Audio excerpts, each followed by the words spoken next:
শুভ শুভ শুভ দিন, শ্রীকৃষ্ণের জন্মদিন। শ্রীকৃষ্ণের জন্মদিন বলে কথা, ওই দিন কি কাজের কমতি থাকে? সকাল থেকে তো কত কাজ।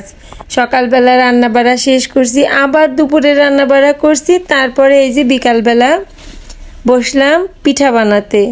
তো শুধু পিঠা বানালে কি হবে, আরও কত কাজ আছে না, তাল গোলানো, আরও কত কিছু। আমি না ভালো পিঠা তৈরি করতে পারি না, আমার আসলে একদমই গুণ নাই।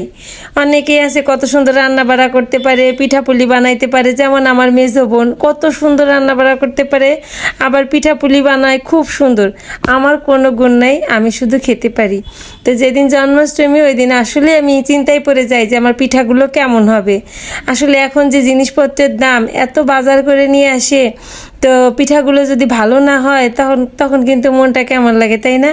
তো বিকালবেলা পিঠা বানাইতে বসলাম। পিঠা বানাইতে বসলে পরেই আমার মনের মধ্যে ওই যে একটা দুশ্চিন্তা কাজ করে, কেমন হবে পিঠাগুলো। আর ওই দুশ্চিন্তা করতে করতে আরও যেন পিঠা ভালো হয় না। তো যাই হোক, পিঠা তো বানাইলাম, এক এক করে 5 রকমের পিঠা বানাইলাম। আর হয়েছে কি, আমি তো একা মানুষ, আমার 2টা ছেলে।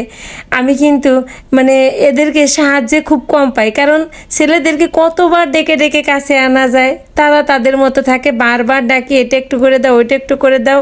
একটা অনুষ্ঠান যেদিন করি বাড়িতে, আমার অনেক কষ্ট হয়ে যায়। একা মানুষ আমি, এদিক সেদিক করতে যেয়ে খুব কষ্ট হয়ে যায়। তো আমি তো লুচি সুজি পিঠাপুলি যা যা আছে করলাম, এদিকে বারবার ছোটো ছেলেকে ডেকে ডেকে একটু ভিডিও করাইছি। আর তারপরে পিঠাপুলি বানানো শেষ। এরপরে রাত বাজে তখন 8টা। আমি সম্পূর্ণ ফ্রি হয়ে পূজার সব গুছিয়ে নিলাম। তারপরে গোপুসোনাকে স্নান করাইয়ে নিলাম। গোপুসোনার স্নান শেষে গোপুসোনাকে নতুন পোশাক পরিয়ে আসনে বসিয়ে দিলাম। এরপর আরতি করে পূজা শেষ করলাম। সারাদিন যতই ব্যস্ত থাকি না কেন, তারপরও কিন্তু চিন্তা থাকে যে আমার দিন শেষে একটা ভিডিও পোস্ট করতেই হবে।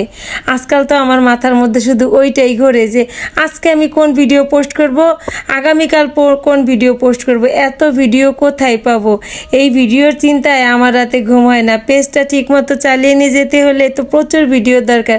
আসলে যারা এই পেজে কাজ করতে আসার পর নিজের পরিবারের অনেক সাপোর্ট পাচ্ছে, বা পরিবারের লোকজন বাইরে ঘুরতে নিয়ে যাচ্ছে, প্রচুর ছবি তুলে দিচ্ছে, তাকে অনেক সাহায্য করতেছে বা অনেক সাপোর্ট করতেছে, তারা আসলেই অনেক ভাগ্যবান। আমার আজকাল এত মনটা খারাপ লাগে, আমি ভীষণ চিন্তায় পড়ে যাই যে আমি আগামীকাল কোন ভিডিও পোস্ট করব। কারণ নিয়মিত তার এত বাইরে যাবার মতো, এত ভিডিও রেডি করার মতো সুযোগ নাই।